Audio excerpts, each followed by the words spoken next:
Hello students, moving on to the last problem on parallel line development method. After this I will start with radial line development method. The problem statement is as follows: draw the development of the truncated portion of the lateral faces of pentagonal prism of 20 mm sides of base and 50 mm height, standing vertically with one of its rectangular faces parallel to VP and nearer to it, so as to produce a one-piece development. The inclined face of the truncated prism is 30 mm to the axis and passes through the right extreme corner of the top face of the prism.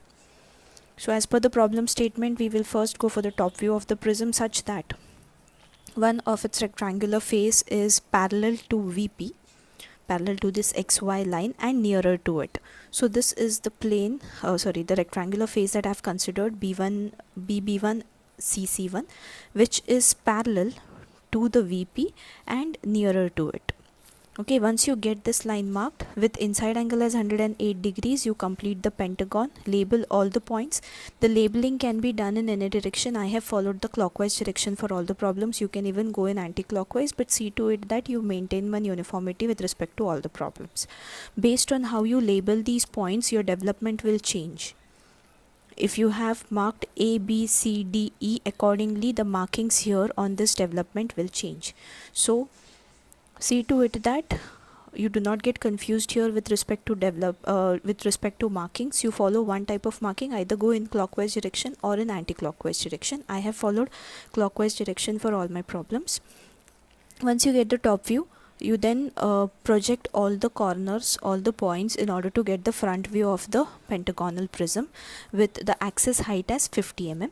As the axis is overlapped by the edge EE1, it is shown as a visible line EE1, whereas the edge BB1, CC1, they are hidden, therefore they are shown as dotted lines. So you first complete the front view of this prism.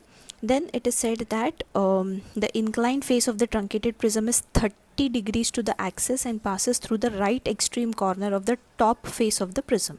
So the right extreme corner of the top face of the prism is this, that is D dash. So this plane has to pass through this corner D dash, and it is inclined at an angle of 30 degrees to the axis.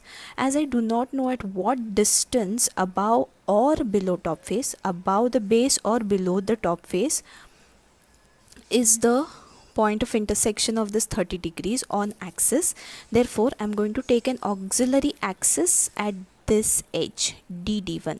If I take an auxiliary axis at DD1 and this as the center to mark the angle, I can mark 30 degrees here, and the same 30 degrees angle can be extended down in order to get the plane. So you can see, if you are getting 30 degrees marked here as per the corresponding angles, this angle here with respect to axis is also going to be 30 degrees, and therefore we satisfy the conditions that they have specified, that it should be inclined at an angle of 30 degrees to the axis.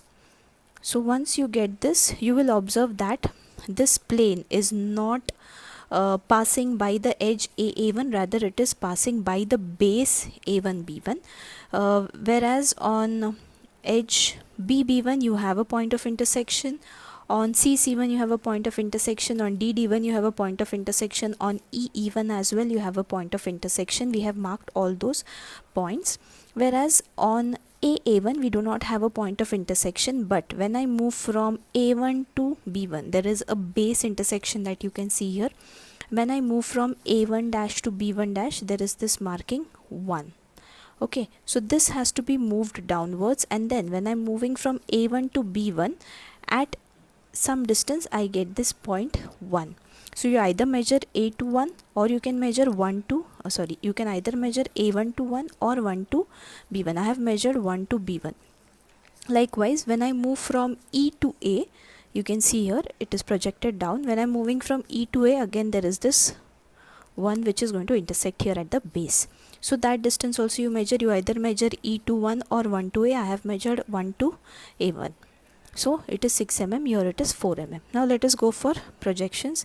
Easy projections are 2 has to be marked on BB1, 3 on CC1, 4 on DD1, 5 on EE1. Now where do I mark my 1? 1, as I said, it is not intersecting at AA1, whereas it is intersecting on the base edge, that is A1, B1. That too, when I start from A1, B1 at a distance 4 mm before before B1 at a distance of 4 mm, you have to mark this point 1.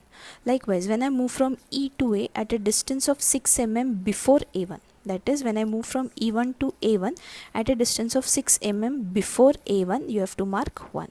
So you get this marking 1. Once you get 1, 2, 3, 4, 5 and 1, all the points marked, you have to join them to get the development. In parallel line development of prisms, you need to remember one thing. After you get the development,